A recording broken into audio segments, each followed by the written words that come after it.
मैं लुटिया पुटिया जाऊंगा, तेरे इश्क में गोते खाऊंगा। ओ मन्नू, मैं तो गया, तेरे दिल में टेंड लगाऊंगा, हुन पिंडवा वापस जाऊंगा। ओ मन्नू, मैं तो गया। बंदा जीता था खुल के, तेरी गली में आया भूल के। चंगा भला सी जी मैं लुट पुट गया, कि मैं तो लुट पुट लुट पुट लुट लुट पुट गया, लुट पुट गया। मैं तो यहाँ, कि मैं तो लुट पुट लुट पुट लुट। ए जी, मुझे तो ऐसा लग रहा है कि इस बार आपने घाटे का सौदा कर दिया। सेठ साहब ने आपको उल्लू बना दिया, अपनी बंजर जमीन आपको बेच दी। आप जानते हैं पूरे गांव में मशहूर है कि ये जमीन बंजर है, और आपने बिना मशवरा किए इतने महंगे दामों में ये जमीन खरीद ली। जब तक खेती बाड़ी नहीं होगी तो हम इसका अचार डालेंगे। आप मुझसे कभी भी एडवाइस नहीं लेते हैं, कभी तो मुझसे पूछ लिया करें। हर के लोगों से सलाह मशवरा कर लेते हैं। आपके लिए तो वही बात हो गई, घर की मुर्गी दाल बराबर। मैं कभी आपको नुकसान नहीं चाहूंगी, कभी तो मुझसे बात कर लिया करें। मैंने सबसे सुना है कि जमीन बंजर है। सुनीता, मैंने तुमसे कितनी बार कहा है कि दूसरों की बातों पे कान मत धरा करो। तुम जानती हो मेरे बाप दादा यही काम करते आ रहे हैं, हम लोग बचपन से किसान थे। और मुझे इतना एक्सपीरियंस तो है कि कौन सी जमीन बंजर है और कौन सी नहीं। वो सेठ साहब को लगता है, गांव वालों को लगता है। मैंने बहुत प्रॉफिट का फायदा किया है। तुम जानती हो जमीन मुझे बहुत पैसे दे के जाएगी। अगर इस जमीन में मैंने मेहनत की, दिल लगाया ना, तो हम अमीर हो जाएंगे। मुझे ना अपनी काबिलियत पे पूरा यकीन है कि अगर मैं दिल लगा के मेहनत करूंगा तो ज़रूर कामयाब होऊंगा। तुम क्यों परेशान होती हो? तुम देखना, मैं इस ज़मीन पे खेती बाड़ी करूंगा, और ये ज़मीन मुझे कहाँ से कहाँ पहुंचा देगी, फिर तुम भी मेरे ऊपर नाश करोगी। आप तो बस रहने ही दीजिए। आप सेठ साहब पे अंधा विश्वास करते हैं, उसी का सेठ साहब फायदा उठाते हैं। याद नहीं है लास्ट टाइम उन्होंने अपनी खटारा गाड़ी आपको बेच दी थी, ये कह के कि तुम इस पे 5-10 हज़ार रुपए लगाओगे तुम्हें लाख रुपए देके जाएगी। क्या हुआ था? फिर बेचनी पड़ी थी ना आपको टेन डब्बे वाले को। उस वक्त भी आपने कितना कहा था कि मैं सेठ साहब पे यकीन नहीं करूंगा, फिर उंगली की बंजर जमीन खरीद ली। लेकिन मुझसे मशवरा नहीं करना आपको। आप तो मुझे अनपढ़ गवार समझते हैं। मेरा भी दिमाग चलता है, मुझे नजर आता है क्या सही है क्या नहीं है।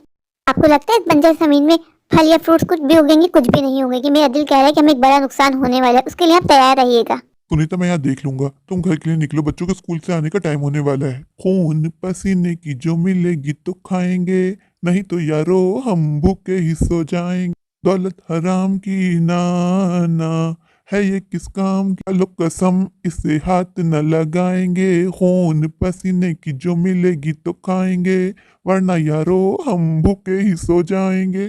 सुनीता को सेठ साहब से बैर हो गई है। मैं जानता हूँ सुनीता मेरे बारे में सोचती है, उसको मेरा ख्याल है। पर मैं जानता हूँ, मुझे इतनी नॉलेज तो है। बाबा के साथ काम करते करते मुझे इतना पता चल गया कौन सी जमीन बंजर है कौन सी नहीं। जब इसी बंजर जमीन पे ना मैं सुनीता को खेती बाड़ी करके दिखाऊंगा, तो सुनीता को मुझ पर गर्व होगा, वो खुद मेरी वाहवाही करेगी। मैं इस जमीन में दिन रात एक कर दूंगा, इतनी मेहनत करूंगा कि अपने बच्चों को एक अच्छी जिंदगी दे सकूं। मैं नहीं चाहता कि मेरे बच्चे भी वैसी जिंदगी बसर करें जैसी मैंने गुजारी है। मैं अपने बच्चों को जिंदगी की हर खुशी देना चाहता हूँ, जो मेरे पास नहीं था मैं अपने बच्चों को वो सब कुछ देना चाहता हूँ। सेठ साहब, आप अचानक यहाँ कैसे? आपको जमीन की पेमेंट तो मिल गई ना? कोई चेक तो बाउंस नहीं हुआ ना? मैं तो सारी जमीन के पैसे आपके अकाउंट में ट्रांसफर कर दिए। अगर कोई भी मसला है तो आप मुझे बताइए, मैं आपके साथ बैंक चलने को तैयार हूँ। मैंने आपके साथ कोई फ्रॉड नहीं किया सेठ साहब। सेठ साहब, आप मुझ पर यकीन कीजिए, मैं एक फ्रॉड इंसान नहीं हूँ, मैं किसी को धोखा नहीं देता। मैं जो काम करता हूँ ईमानदारी से करता हूँ। अरे अरे रामू, इतना परेशान क्यों हो रहे हो? ऐसी कोई बात नहीं है, मेरे अकाउंट में सारे पैसे आ गए। बस यहाँ से गुजर रहा था, तुम्हें काम करते हुए देखा तो सोचा तुमसे मिलता हुआ चला जाऊं। तुम तो ऐसे ही परेशान हो रहे हो। रामू, तुम अपना काम करो, अब मैं चलता हूँ। देखा, सुनीता यूं ही परेशान हो रही थी। मुझे पहचान है कौन सी जमीन बंजर है कौन सी नहीं। देखो, मैंने मेहनत की और आज मेरी मेहनत रंग ले आई। मेरी जमीन में सब्जियां और फल निकलना शुरू हो गए। मैं अब अमीर हो जाऊंगा, अब मुझे अमीर होने से कोई नहीं रोक सकता। मैंने जो इस बंजर जमीन पे अपने 6 महीने लगाए, आज मेरी मेहनत देखो मुझे कहाँ पहुंचा देगी। मुझे यकीन था अपने ऊपर। मुझे यकीन था कि मैं दिल से काम करूंगा तो मैं क्यों कामयाब नहीं होऊंगा। सब मुझसे कहते रहे कि जमीन बंजर है, पर मैंने किसी की एक ना सुनी, और आज मुझे उसका फल मिल गया। अब मैं ये सारी सब्जियां कल आके काटूंगा और फिर जाके शहर बेचूंगा। मुझे यकीन है कि मेरी सब्जियां अच्छे दामों में जाएंगी, मुझे मुनाफा दे के जाएंगी। मुझे जो भी मुनाफा होगा उससे मैं एक छोटा सा घर बनाऊंगा। किराए घर में रह रह के मैं थक गया हूँ। कैसे महीना गुजरता है पता ही नहीं चलता। अब मुझे अपना घर बनाना है, अपने बच्चों को एक अच्छी जिंदगी देनी है। इस जमीन में मैंने अपना खून पसीना सब लगा दिया था। मैंने अच्छे बीज डाले, अच्छी खाद लगाई, और आज मुझे उसका फल मिल गया। अब मैं जाके सुनीता को बुला के लाता हूँ, उसको भी तो दिखाऊं। जब मैंने सेठ साहब से ये ज़मीन खरीदी थी, उसने मुझ पे कितना गुस्सा किया था, लेकिन मुझे अपने आप पे यकीन था। जब आपके माँ बाप की दुआएं आपके साथ हों, तो आपको कामयाब होने से कोई नहीं रोक सकता। बस अफसोस एक ही बात का है, काश मम्मी पापा जिंदा होते तो मैं उनको जिंदगी की हर खुशी देता। मम्मी पापा का कितना मन था कि वो पूरी दुनिया की सैर करें, लेकिन उस वक्त मेरे हालात मुझे इजाज़त नहीं देते थे कि मैं मम्मी पापा को झांस में बिठा पाता। आज मेरे पास सब कुछ है, सिर्फ मम्मी पापा ही नहीं है। जब मेरी माँ बीमार पड़ी, मेरे पास तो इतना ही पैसा नहीं था कि मैं अपनी माँ का अच्छे अस्पताल में इलाज करवा पाता। इसी बीमारी के साथ मेरी माँ दुनिया छोड़ के चली गई। लेकिन कोई बात नहीं, मुझे यकीन है कि मम्मी पापा ऊपर से मुझे देख रहे होंगे। उनको आज मुझ पर कितना गर्व महसूस हो रहा होगा कि उनके बेटे ने कर दिखाया जो उनका बेटा चाहता था। उसने मुझे तोड़ने की बहुत कोशिशें की, मेरे रास्ते में कांटे बिछाए, लेकिन मुझे अपने आप पे यकीन था और मेरी माँ बाप की दुआएं मेरे साथ थी, इसलिए आज मैं कामयाब हो गया। कल सुबह जल्दी आके मैं सब्जियां काटूंगा, फल काटूंगा और फिर ट्रक में भर के शहर चला जाऊंगा। शहर में अच्छे दामों में बेचूंगा तो मुझे काफी मुनाफा होगा। सुनीता ने मेरा बहुत साथ दिया, उसने अपना सब कुछ लगा दिया दाव पे, सिर्फ और सिर्फ मेरी खातिर। मुझे सुनीता बच्चों के लिए कुछ बड़ा करना है। सेठ साहब, आप यहाँ कैसे? आपने देखा कि मेरी मेहनत रंग ले आई। मुझे यकीन था, सब मुझसे कहते रहे कि आपने मुझे जो जमीन बेची है वो बंजर है, लेकिन आज उसी बंजर जमीन को मैंने आबाद करके दिखा दिया। सेठ साहब, आपने देखा मेरे फ्रूट सब्जियां सब कितने अच्छी तरीके से उगे हैं, कितनी अच्छी फसल हुई है मेरी। सेठ साहब, वो सब तो ठीक है रामू, लेकिन मुझे अपनी जमीन वापस चाहिए। सेठ साहब, ये आप कैसी बात कर रहे हैं? मेरा तो नुकसान हो गया ना, मैंने सस्ते दामों में तुम्हें जमीन बेच दी और तुम्हारा कितना फायदा हो गया। तुमने मुझसे मेरी जमीन 25 लाख में खरीदी थी ना, मैं तुम्हें 26 लाख रुपए देता हूँ और मेरी जमीन मुझे वापस करो। सेठ साहब, ऐसा नहीं होता, अब कानूनन ये जमीन मेरी है, पर मुझे अपनी जमीन वापस चाहिए। सेठ साहब, ये तो मुमकिन नहीं है। ठीक है रामू, फिर हम कोर्ट में मिलेंगे। मुझे तो अपनी आंखों पे यकीन नहीं आ रहा, ये तो कोई बड़ा करिश्मा हो गया। सुनीता, मैंने तुमसे कहा था ना कि मैं तुम्हें इसी बंजर जमीन पे खेती बाड़ी करके दिखाऊंगा, और देखो जो मैंने कहा वो मैंने कर दिखाया। तुम मुझसे बार बार एक ही बात कहती गई कि ये जमीन मत लेने, ये जमीन मत लेने। मैंने तुमसे कहा था ना कि मेरा एक्सपीरियंस काम आएगा, और मुझे अपने आप पे यकीन था कि मैं इस पर खेती बाड़ी करूंगा और कामयाब हो जाऊंगा। कल सुबह जल्दी उठकर मैं सारे फ्रूट सब्जियां काट कर शहर ले जाऊंगा और शहर बेच के आऊंगा। तुम जानती हो मैंने अपने लिए घर भी पसंद कर लिया है, तुम्हें सरप्राइज दूंगा। मुझे यकीन है तुम्हें वो घर जरूर पसंद आएगा। अब से हम उसी घर में रहेंगे सुनीता। मैं जानता हूँ तुमने मेरा बहुत साथ दिया है, तुमने हर कदम पे मेरा साथ निभाया है, कभी उफ तक नहीं की। आज तुम्हें अपने सब्र का फल मिल जाएगा सुनीता।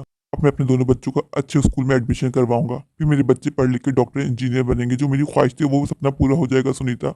आपका सपना क्यों पूरा नहीं होगा जी? आपने मेहनत की है, ऊपर वाला मेहनत करने वाले का हमेशा साथ देता है। और आपके साथ तो मम्मी पापा की दुआएं भी है ना। कल आप अकेले नहीं आएंगे, मैं आपके साथ आऊंगी।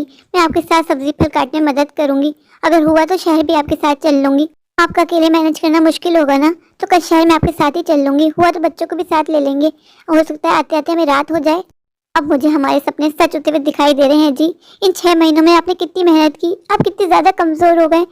शहर से आने के बाद आप मुझे प्रॉमिस करें कि आप अपनी सेहत पे ध्यान देंगे, अच्छा खाएंगे, अच्छा पिएंगे। अगर आप हेल्दी रहेंगे तभी तो आप आगे मेहनत कर पाएंगे ना जी। सुनीता, तुम्हें एक बात तुम्हें बताना ही भूल गया। अभी सेठ साहब आए थे, जब उन्होंने मेरा खेत इस तरह भरा हुआ देखा तो वो शायद जेलस हो गए। उन्होंने मुझसे बोला कि मुझे अपनी ज़मीन वापस चाहिए। तो मैंने उनसे बोला ऐसे कैसे? तो उन्होंने मुझे बोला है कि अब हम कोर्ट में मिलेंगे, लेकिन खैर तुम परेशान मत होना, मेरे पास ज़मीन के सारे डॉक्यूमेंट्स हैं, लीगली ये ज़मीन मेरी है। मैं आपसे कहा करती थी ना कि सेठ साहब अच्छे इंसान नहीं है, मतलब ही है, मतलब ही। अब उन्होंने देखा होगा कि उनकी बंजर जमीन इतनी अच्छी कैसे हो गई, तो उनको लग गई वापसी लेने की। खैर आप परेशान मत होइएगा, वो आपको सिर्फ धमकी दे रहे हैं। सारे डॉक्यूमेंट हमारे हैं लीगली, तो वो कुछ नहीं कर पाएंगे। वो सिर्फ आपको डरा धमका रहे हैं। वो जानते हैं ना कि आप गाँव वाले हैं, आप उनकी बातों में आ जाएंगे, आप फैमिली वाले हैं तो आप डर जाएंगे। ऐसा कुछ भी नहीं है। ये जमीन हमारी थी, अब हमारी ही रहेगी। उनको जो करना है करने दीजिए। आजकल के दौर में बहन भाई एक दूसरे की तरक्की देख के जल जाते हैं, वो तो फिर भी खैर है। अरे सेठ साहब ने आपको उल्लू बना के अपनी बंजर जमीन बेची, वो तो आपका नसीब था कि ये जमीन आबाद हो गई। अब उन्होंने देखा होगा तो उनको जेलसी हो रही है, तो वो आपसे वापस लेना चाह रहे हैं। लेकिन खैर वो कितनी भी कोशिश कर लें कुछ नहीं कर पाएंगे। चलिए काफी रात हो गई, आप बहुत ज्यादा थक गए, खाना खाइए और सो जाएं। सुबह आपको जाना भी तो है ना शहर के लिए। आज मुझे आप पे गर्व है कि आपने अकेले सब कुछ कर दिखाया। किसी को उम्मीद नहीं थी कि इस बंजर जमीन पे सब्जियां उग पाएंगी, पर आपको अपने आप पे यकीन था और आपने कर दिखाया। आज हम दोनों शहर जाएंगे, सारी सब्जियां बेच देंगे, फिर हमारा सपना पूरा हो जाएगा अपना घर बनाने का। ये सिर्फ और सिर्फ आपकी वजह से हुआ है, वरना ये पॉसिबल नहीं था। आपने जो दिन रात इतनी मेहनत की है, ये सब आपकी मेहनत का ही नतीजा है। ये मेरी अकेले की मेहनत नहीं, तुम सबका सब्र, तुम सबकी दुआएं थी जो मैं आज यहाँ पहुँच पाया हूँ, जो आज मैं कामयाब हुआ हूँ। चलो अब जल्दी जल्दी काम शुरू करते हैं, सब्जियां काटते हैं, फिर शहर ले जाके बेचनी भी तो है ना। इससे पहले गांव वाले या सेठ साहब जैली से में कोई दुश्मनी निकाले और हमें पछताना पड़े, उससे पहले हम सारी सब्जियां निकाल लेते हैं। और मैं जल्दी से शहर जाने की कोशिश करता हूँ। वैसे मैंने ट्रक वाले से बात कर ली है। सुनीता, आज तुम्हारा सपना पूरा हुआ, मैंने घर बना लिया है। आज से हम इसी घर में रहेंगे। इस घर में तुम्हें तमाम चीजें मिलेंगी जो तुम चाहती थी। इस घर को बनाते हुए मैंने तुम्हारी पसंद का पूरा ख्याल रखा है, हर चीज़ तुम्हारी पसंद के मुताबिक ही रखी है, और बाद में तो कोई चेंजिंग करना चाहो तो कर सकती हो। नहीं जी, मुझे कोई चेंज नहीं चाहिए। आपने इतनी मोहब्बत से मुझे इतना बड़ा घर गिफ्ट दिया है, मुझे और क्या चाहिए। मैं बहुत खुशनसीब हूँ जो मुझे आप जैसा पति मिला, मेहनती। पहले मैं सोचती थी मैं भी अनपढ़ और मेरा पति भी अनपढ़, लेकिन अब लगता है अनपढ़ से कुछ नहीं होता। जब इंसान के हाथ में हुनर हो और मेहनत करने की लगन हो तो फिर वो कामयाब होने से कोई ताकत नहीं रोक सकती। आपने आज ये साबित कर दिया। आज मैंने चिंकी, पिंकी और राजू का बड़े स्कूल में एडमिशन भी करवा दिया। बच्चे बहुत ज़्यादा खुश थे कि हम बड़े स्कूल जाएंगे। ये सब पॉसिबल सिर्फ और सिर्फ आपकी वजह से हुआ है। अब हमारे बच्चे भी एक अच्छी ज़िंदगी गुजार पाएंगे, जो उनको चाहिए हम सब बच्चों को सब लेके दे पाएंगे। मेरी बड़ी दीदी शीला का भी फ़ोन आया था, वो मुझे मुबारकबाद दे रही थी।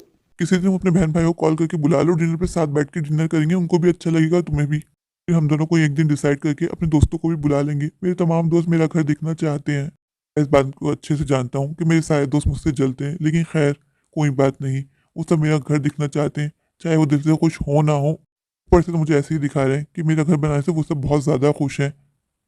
हम अपने दोस्त यार को अपनी ज़िंदगी से काट तो नहीं सकते ना, ये तो ज़िंदगी का एक हिस्सा है। जब तक ज़िंदगी है इन सब के साथ ही जीनी है। बच्चे काहे नज़र नहीं आ रहे, अभी तक ट्यूशन से नहीं आए। आज डिनर हम बाहर करेंगे। बच्चे कब से कह रहे थे हमको पिज़्ज़ा खाना है, आज हम सब मिलके जाएंगे, पिज़्ज़ा पार्टी करेंगे। बस बच्चे ट्यूशन से आने ही वाले हैं, मैं रेडी हो जाती हूँ, फिर हम न्यू कार में जाएंगे। ठीक है, जब तक बच्चे ट्यूशन से आते मैं थोड़ी देर आराम कर लेता हूँ। ठीक है, आप थोड़ी देर आराम कर लीजिए, जब तक मैं बच्चों के कपड़े रेडी कर देती हूँ ताकि देर ना हो। फिर बच्चों को आगे स्कूल भी तो जाना होगा ना। जब वापसी आने में लेट हो गए तो बच्चों को स्कूल जाना मुश्किल हो जाएगा।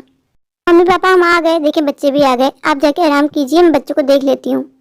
मेरे प्यारे प्यारे व्यूवर्स, अगर आपको मेरी आज की ये स्टोरी अच्छी लगे तो प्लीज़ मेरे चैनल को लाइक कीजिए, अपने दोस्तों के साथ शेयर कीजिए, और हाँ, मेरे चैनल को सब्सक्राइब करना बिल्कुल मत भूलिए। तो अभी जाइए, जाकर मेरे चैनल को सब्सक्राइब कर दीजिए, मुझे सपोर्ट कीजिए। Thank you.